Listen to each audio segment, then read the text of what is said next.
Okay, so this will be the last segment of oxidation and reduction from chapter 5. Again, after looking at the time on the fourth segment, I felt like I was going to start rushing the fifth segment here, or actually the end of what I'm going to make the fifth segment, and that's because we were getting into the stoichiometry. I don't want to work under the idea that you are mastering stoichiometry just yet, so maybe this would be a chance to slow it down a bit.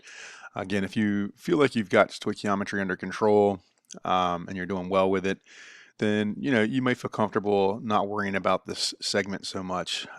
So maybe put it on 2-speed or something like that, just to make sure there's nothing in here that you hadn't thought of. So in the last segment, I kind of ended with talking about stoichiometry problems in Redox. And I started to get into it because I did point out just the one little nuance that changes things a bit. Overall, it's still the same. So we were looking at this question about how many grams. And so we started off with first you do have to balance the redox equation, right? So that's going to make these problems a little bit longer. And so once we've done that, we have this crazy looking reaction. And of course, we got rid of all those spectator ions. So they're all gone now. And so when we say we're going to do the calculations, there's a little bit of a hiccup here, but not much. So here's where the hiccup comes in. And if you were paying attention to this in the fourth segment, you might have caught it right away. I did try to point it out a little bit, but I'll definitely slow it down here a bit. So up in the question, we're given the grams of the potassium dichromate. And so like normal, we would convert that to moles. And then of course we'd do moles to moles, but it would have been in the reaction. Okay, and here we're not doing that. We're kind of doing it, but we're kind of not. So here what we're going to do is we have to realize that for the moles of potassium dichromate, that's what's going to generate our moles of chromate, the dichromate by itself without the potassium. And now, sometimes this might be a 2-to-1 or a 3-to-1, so you got to be careful with that. It's not always direct, right? Like if we were looking for moles of potassium for this, you can see we would have gotten 2-to-1. Okay, in this case, it's 1-to-1. So if we didn't catch this in that actual equation or in that reaction, we would be okay still. Our math would have worked out in this case. However, in every case, that might not be the same, right? So we got to watch out for that. Now, of course, we also have our coefficients here. So those numbers would come into play like they normally would. That's when we're going to go moles of chromate. But now we're going to go to moles of sulfite in this situation, right? So we're going from here to, or excuse me, no, I was right, sulfate, not sulfite. I'm confusing myself there. Get rid of that. Too many sulfates and sulfites and sulfurs and everything else. So just like you guys, if I don't take my time and go through it, I'm going to make silly little mistakes too. So it just proves the point here. You got to be diligent and attentive, or else you can get caught up in a silly little thing. And then what's really horrible about these, and I've made these mistakes, right, both as a student as the instructor, it's very hard to find the mistake because everything looks so similar. So you really just want to take your time line by line. That way you don't hopefully make a mistake and then have to try to find it in the equation. All right, so we're going to go from dichromate to sulfate. And then, of course, the next little nuance change would be sulfate to sodium sulfate. Oh, they've made a mistake here too. See? Or no, they're going from, excuse me, they're going from sulfate and then sulfate to sulfite. Right, so that's the next little switch, and then you're going to sodium sulfite. So here we can see it's 3-to-3, so we got another little relationship. And then going back to the sodium sulfite. So the mathematics then to work all this out, we would start with 12 grams of the potassium dichromate. We'll go through and get our molar mass, convert that to the moles, right? So now we're in moles of dichromate. So at this stage, we're just moles of dichromate. The next stage was to go from moles of dichromate to moles of and say I was right. They made a typo in the last one, sulfite. I hate when they mess with me like that, silly grad students. So way back here, this is not supposed to be SO4. It's supposed to be SO3. All right.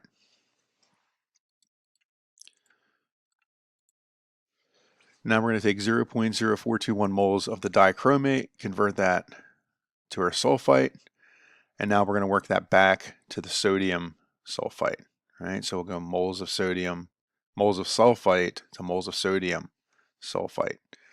And of course, we'll use the molar mass for that to get our final mass. And at that point, we know it's going to be 15.9 grams, right? All right. So now we can go back. I wish they'd give us I could actually put it in, I guess, later, another slide.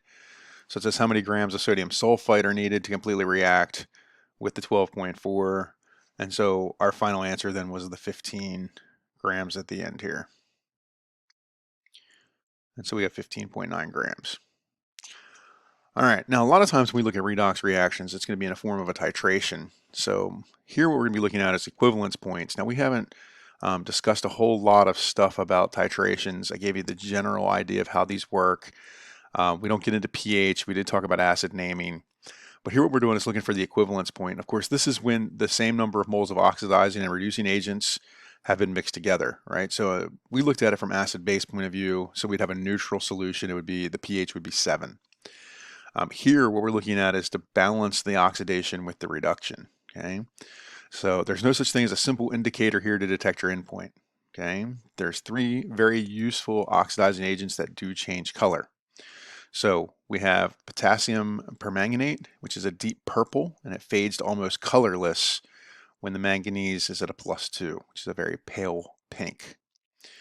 Then there's the potassium dichromate. It's a bright yellow orange and then changes to a pale green when the chromium comes off as a chromium ion. And then we have an iodate. When reduced to iodine in the presence of I- forms I3-, which will then form a dark blue complex with starch. All right. I- reacts with IO3- in acidic solution to form iodine solid. If 12.34 milliliters of 0.5678 molar I- is needed to titrate 25 milliliters of a solution containing iodate, what is the molarity of the solution? Now again, take a deep breath. A lot of crazy stuff going on there. Maybe some new stuff, new items to us. Not quite mastered those topics yet. But we're going to take our time. We're going to work through it. So the first thing we're going to need to do, just like before, is write out the equation. Now it can be unbalanced. It's just the reaction itself, right? So we're going to take iodide and we're going to mix it with iodate and we're going to form iodine. Say that 10 times fast, right? The iodide is going to be oxidized to I2, right? Because it's going to go from -1 to 0. The iodate is being reduced to I2. And again, this can get a little confusing because it's got iodine in all 3 species. In one, we're getting oxidation, and in the other, we're getting reduction. And again, you can take the 3 here times 2 gives us a -6. We need to have 1 negative left over, so we know here we're starting with a +5. Here we're starting with the -1, and in both cases, we're going to elemental iodine, which is going to be 0. All right, so now we're going to balance the equation. And of course, we're going to do this with our half reactions. Okay, so remember it's going to be an acidic solution. So we're going to end up with 2 iodide going to iodine plus 2 electrons. And then for the iodate, remember we had iodate going to I2. So first we'd have to add water to this side to make up for those 3 oxygens. All right, we would need 2 iodines. So now not only do we need 3 oxygens, we're going to need 6. So we get 6 waters. Then of course, because we have 6 waters, we're going to have 6 times 2 is going to give us 12H plus. And now over here we have a neutral half. And so over here we need to have a neutral half. We had -2 plus 12 gave us a +10. And so we're going to need 10 electrons. Now to get to our electrons to balance, we're going to multiply that top piece by 5. And then we're going to sum them all up. So when we sum them up, it's going to be a little bit of a weird step for us. And I'm going to point this out to us. When we do this normally, we would do 5 times 2 gives us 10 iodide. So far, so good. 5 iodines here, plus the 10 electrons, which we're canceling out. That's going to produce the 2 iodates, the 12H pluses, and then here we have an iodine. Remember we had 5 times 1. Now we're going to add 1 as well. And so we're going to end up with 6 iodines. in our product. Okay, so we did 5 times 1 plus 1 gave us the 6. So that's where that 6 came from.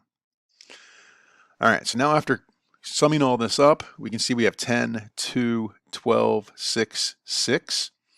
Nothing wrong with that. Mathematically, it's not going to impact our numbers because it's just a multiple. However, we like to keep these things as low as possible, so we're going to reduce that, right? So we don't consider this done until we have the lowest whole number coefficients. So we'll simply divide all of those coefficients by 2. And so our final equation then would be 5 iodide plus 1 iodate and 6 acids will produce 3 iodine and 3 water. All right, now we're finally prepared to do the actual math from the question. So it took a while just to get the equation, and that's how these are going to be. So redox equations take a bit, and then of course, to do the stoichiometry in them takes a little bit more. So we're going to start with the 12.34 milliliters. We're going to go ahead and calculate millimoles. That's going to give us 7.007 millimoles of iodide. Now we'll convert that to the millimoles of iodate present. And so we're going to start with the millimoles. We know it's going to be 1 to 5. So now we've got 1.401 in order to get this redox to balance. Now all we have to do is convert to the molarity of the iodates. We have the millimoles of iodate. We know how much iodate we used. So we go back to the question. We know it's 25 milliliters. We left this in millimoles, so we don't have to do any conversions here. We're going to do 1.401 divided by the 25 milliliters will give us 0.05604 molar. And we get 4 sig figs there because we started with 12.34 milliliters, and so that would be our final answer. Yay. All right, so another reason we would use redox reactions would be for ore analysis. So here we're asked a question, a 0.3000 gram sample of tin ore was dissolved in acid, converting all of the tin to tin 2. In a titration, 8 milliliters of 0.05 permanganate was required to oxidize the tin 2 to tin 4. What was the percentage tin in the original sample? All right, so mentally then what we've done is we've taken a sample of ore and we've dissolved it in acid. This is going to make all the tin turn to tin 2. So any tin in this any elemental tin that was in that ore is now tin 2. Then what we're going to do is figure out how much potassium permanganate we have to add in order to oxidize all the tin 2 to tin 4. And then what we really want to know is what was the percentage of tin in the original sample. So we're going to figure out how much tin was in the sample. And then we're looking at the very beginning, we see we had a 0.3 gram sample. So we're going to figure that out by percentage. So the first thing we needed was our half reactions, right? So we have 3 tin 2 pluses plus 2 permanganates plus 8 acids is going to give you 3 tin 4s, 2 manganese oxides, manganese 4 oxides, and then 4 waters. Now, for yucks and giggles, if I were you, I would probably sit down, take that original reaction, and see if you can't get it to balance by half reactions, right? Because on an exam, I'd be more likely to write the question and force you to do that part as well. Okay? At least one question will probably be like that on your exam. So they're long, they're tedious, but if you're practicing them, it won't be that hard. It'll just be a little lengthy. And of course, I'll make sure you have time for that. As you saw in the first test, you have time, as much time as you actually need realistically. I target 2 hours, but if you go past the clock, it'll just tell me how much longer after 2 hours you went. As long as it seems within reason, I'm not going to have an issue with it. If it seems crazy, or if, obviously if you email me if something happens.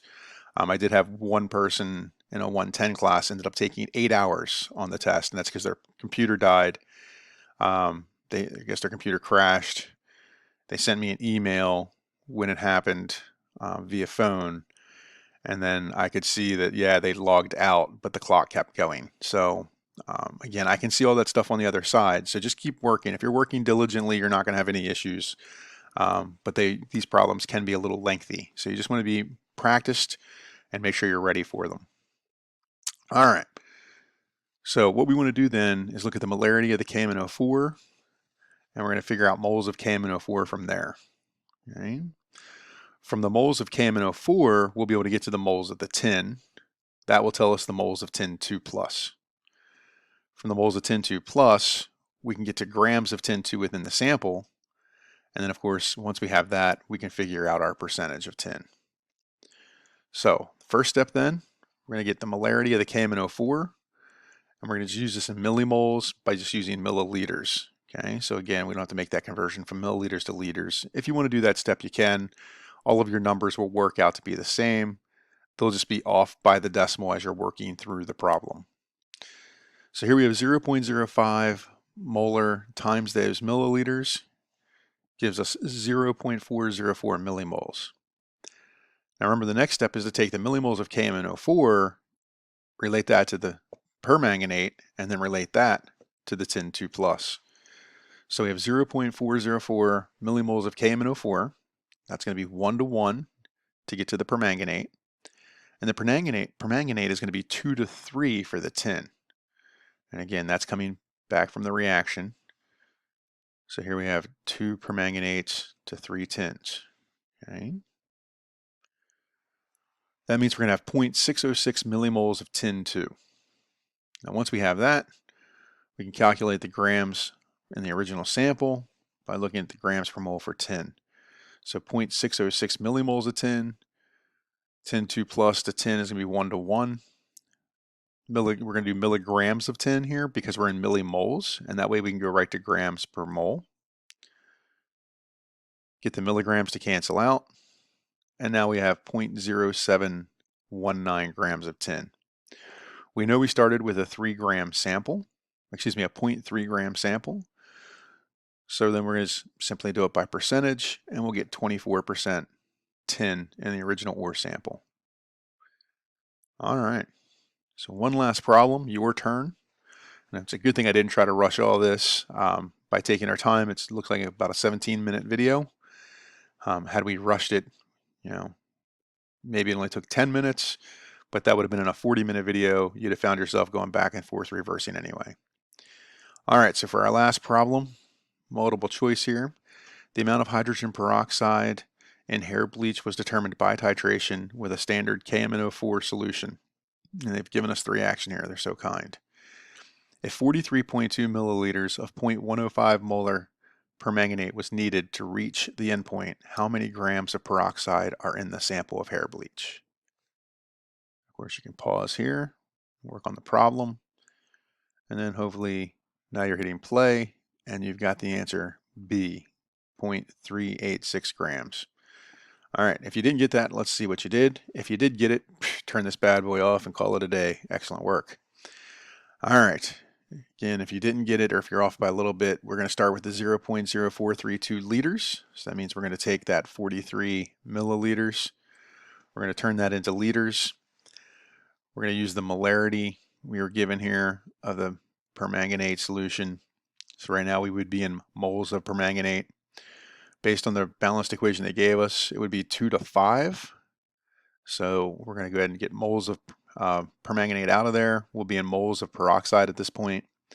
And then, of course, we're looking for how many grams of peroxide. And so we would just use the molar mass from the periodic table, and boom. All right, so that is stoichiometry with redox reactions. Again, you kind of think about it as chunks, right? You got to be able to do the half reactions. You got to be able to do stoichiometry, and then we just mix those two together. Remember, your unit analysis can always help you out here. So if you start getting confused, you know the things you want to get rid of. So again, we can see here we want to get rid of KMnO4. With liters of KMnO4, we can make those cancel out. We can do that with the moles of KMnO4 and finally the moles of peroxide. And again, you can use that trick for all of the problems all semester long. If you've not been working those out like that, you might want to start. All right. Anyway, that will end chapter 5 from the Jesperson text. The next chapter we'll tackle is going to be chapter 6. So stay tuned for the next chapter.